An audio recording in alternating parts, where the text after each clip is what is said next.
Hello guys! Magandang hapon sa inyong lahat. I am Chin Rodriguez, mamasagan siya ng affiliate also at reader. So ngayong hapon na to, tingnan natin na ano kayong sabihin ng ating mga gabay. So this is an urgent pasilip. An urgent pasilip na para kay Alan Cayetano. Hagilapin natin at tuklasin natin maaring masasagot na sa energy niya. So once again, ito ay pawang gabay lamang upang masilip yung mga bagay na magsisilbing gabay sa kanya upang maiwasan niya yung mga bagay na hindi kaya magaganap. Upang malaman niya yung mga bagay na maaaring posibleng mahagilap or maaaring mangyari at masagot natin sa energy niya. So once again, ito ay pawang gabay lamang, no? And of course, don't forget to like and subscribe my channel and hit the notification bell for more videos update. Maraming salamat sa mga walang sawang pagsuporta sa aking channel, lalo-lalo nang skip ng ads, away pagpalain po kayo ng Diyos at may kapal sikliglig na guumapo na biyayang manumbalik sa inyo. So let's see guys, what is the messages, advices na ng ating angel spirit na para kay Alan Cayetano. Let's see and watch this. Hagilapin natin at tuklasin natin maaring masagot sa energy niya. Let's see, let's find out.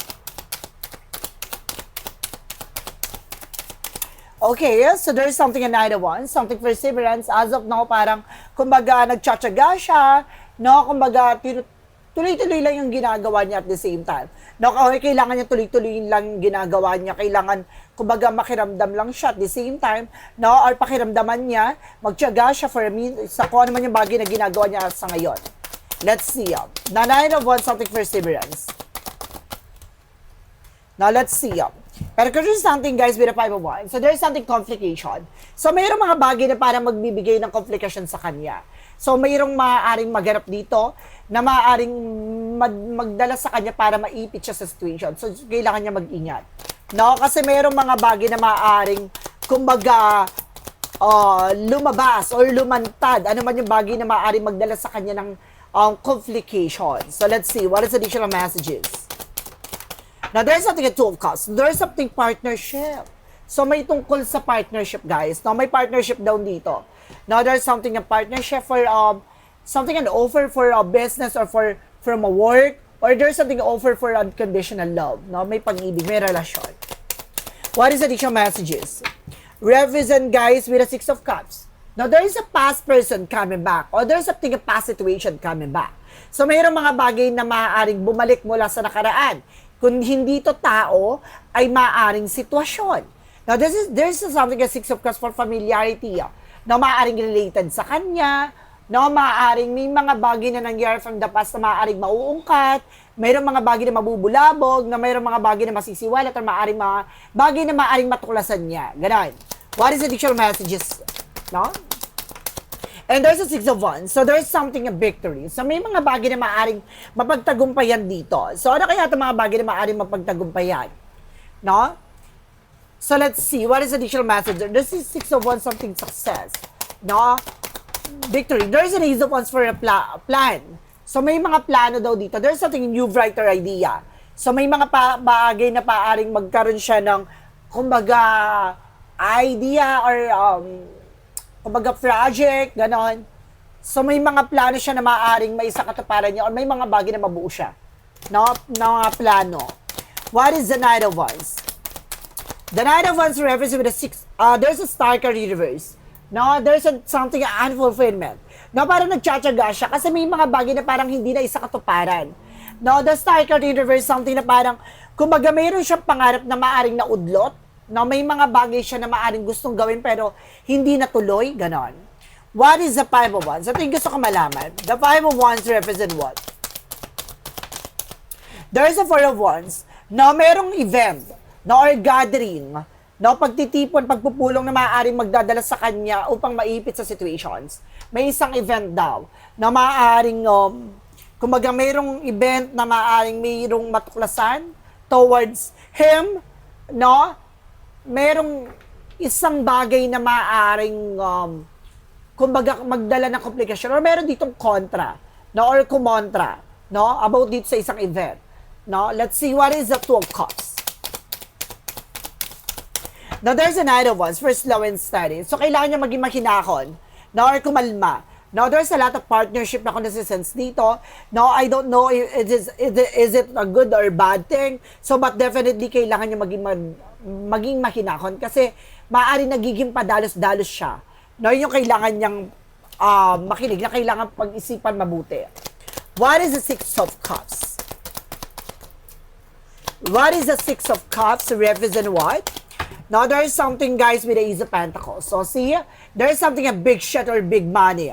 No, ibig sabihin, merong about sa nakaraan na maaaring mauungkat or merong mga bagay na mabubulabog tungkol sa malaking pera or may malaking pera mula sa nakaraan na maaaring malalaman or may darating, ganon. Now, there's something a big shot and big money. The Ace of Pentacles, there's something a big material offer. Ganon. What is the Six of Wands? The Six of Wands represent what? Represent, guys, with the Everest card. Now, there is something a revert. Disconnect from the world. So, kailangan niya alagaan yung sarili niya. No, kailangan niya tutukan yung sarili niya dito. Now, mayroong mga bagay na mapagtatagumpayan dito. There's a new beginning coming in. May bagong eksena raw sa kanya dito, guys. Na mayroong bagay na maaaring, kumbaga magkaroon ng panibagong eksena, ganun. So, let's see what is an Ace of Wands. A new beginning with the Empress card, a new beginning. At the same time, there's a blessing, no? The Ace of Wands represents with the Wheel of Fortune with a turning back. Now, there's something a good luck. Now, there's something destiny to happen. There's something project na maaaring ginawa or nagawa or maaaring mangyari, no? Na maaaring magdadala ng a turning point, no? Turning to the table, something like that. Na parang, kumbaga, iikot ng kapalaran, no, maaaring tatama na sa kanya yung bola, no, maaaring itong plano na to ay maaaring, kumbaga, magdala sa kanya, no, depende, kasi, kumbaga, there's a good and bad thing, so, depende yon. So, kailangan niya, kumbaga, yung may mga plano siyang gagawin, dapat, itong plano na to ay may magandang dahilan, or may magandang kahihinatnan, there's something a good benefit, ganon. So, para maging magandang karma, ganon. Kasi, the Wheel of Fortune is something karma, cycle, ganon. So, what is the Knight of Wands? Because the Star card in reverse. The Knight of Wands and the Star card in reverse, there's the Six of Swords. Now, there's a transition. So, may mga pagbabago na maaaring mangyari dito. Kumbaga, hindi na isa katuparan o hindi na fulfill, no, kaya parang unti-unting nagbabago or parang nangangapa pa sa ngayon. Now, what is the Five of Wands and the Four of Wands? Represent, guys, with a Page of Wands. So, there's something in news. May balita daw, no, na maaaring magdala ng complication. So, mayroong bagay, o maaaring there's a competitors, no, mayroong mga kalaban, kumukontra, ganon. So, what is the Two of Cups because the Knight of Wands? Represent with a full card. See, there's something, a leap of faith.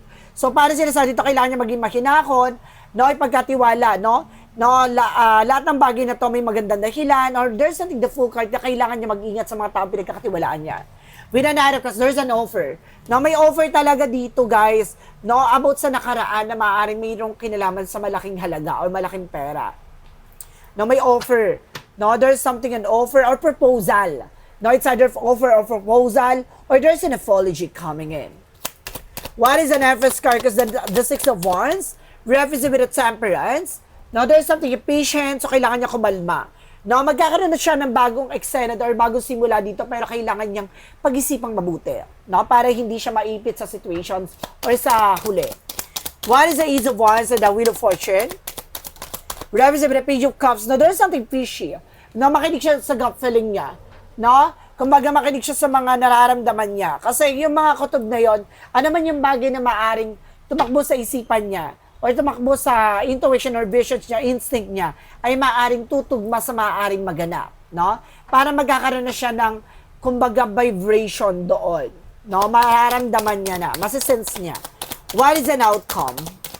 The outcome represent, guys, with a strength card, confident. Okay. So, may mga eksena talaga na maaaring, kumbaga, pag mga nagbago or pagbabago na maaaring mangyari, kailangan lakasan ng loob.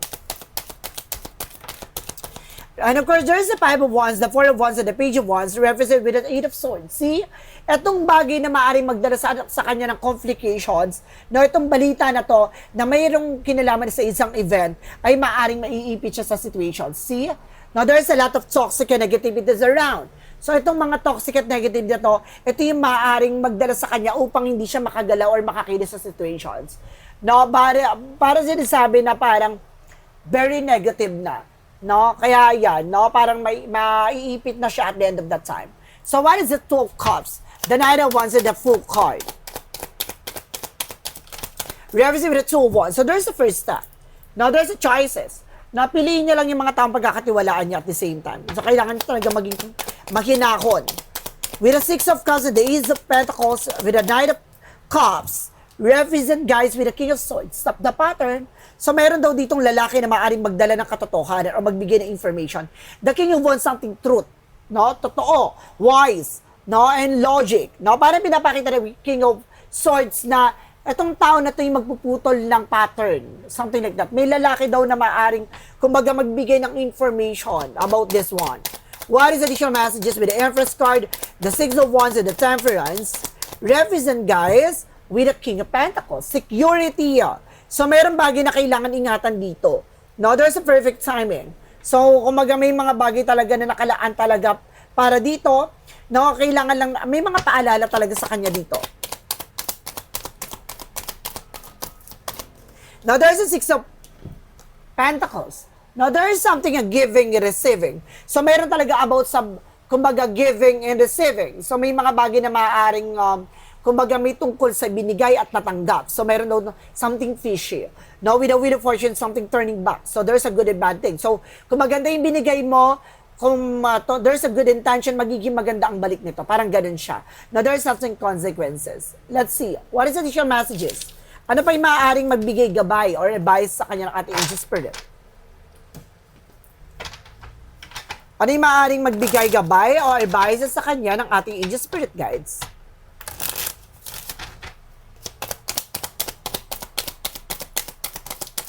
So there is a High Priestess. Now there is a hidden agenda or there is a hidden enemies. So may mga unexpected situations na talaga dito na maaaring mangyari. Now there's something mystery. No, kumaga misteryo, biglaan. No, at maaaring may mga bagay na mabubulabog. There is something revealing. With the justice will be served. Meron talagang hustisya. No, there's something a legal matter. And the Seven of Swords, there's a sneakiness, there's a cheating, lying. So meron talaga ditong kasinungalingan na maaaring malalantad behind the scenes. Ano man yung bagay na maaaring nangyari or maaaring naganap or maaaring misteryo sa likod dito ay maaaring malalaman na kung anong kasinungaling taglay. And there's a Seven of Wands, protection. So mayroong mga bagay na kailangan proteksyonan at ingatan or mayroong mga siyang bagay na kailangan ingatan dito or proteksyonan. With the Ten of Cups. No, there's something money, there's something of family related. So, ibig sabihin dito, no, there's something na maaaring connected about sa family niya, so kailangan mag-ingat siya. No? Meron daw dito mabubulabog about sa parang line or something about sa connected about sa family. No? Na merong misteryo daw. So, ano kaya yung bagay na yun? No? Let's see. Additional messages pa tayo with an angel spirit. Last message na lang. Bago tayo mag-what lies. With the Queen of Cups. Now, there's an emotional intelligent. No? Meron daw ditong babae na very manipulator. Nakita mo yan? Na magaling siya mag-ano ng emosyon eh. No? Dramatically actions. And the Queen of Wands, very confident. Meron naman dito babae na very confident. With the Sun card, the truth comes out. No? There's something purified na kailangan kumagalinisin talaga. No, kumbaga may mga bagay na magliliwanag talaga dito, guys. Sa situations niya. What is the additional messages from what lies beneath your future?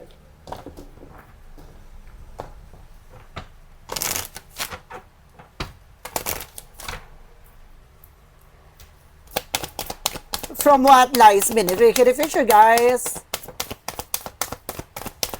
Fighting for you, fighting for what you love. Claiming what your love is a battlefield.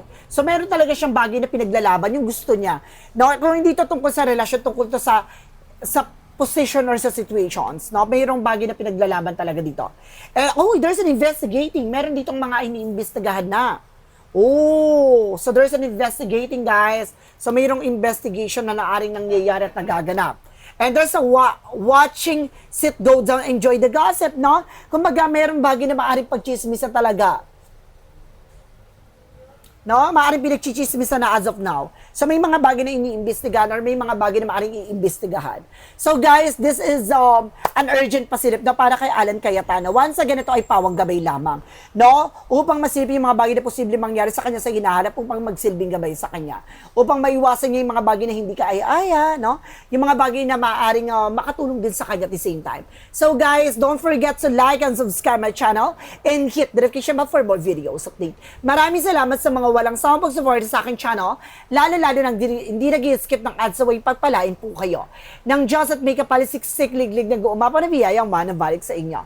Maraming salamat guys and see you in the next video. Bye-bye and babush.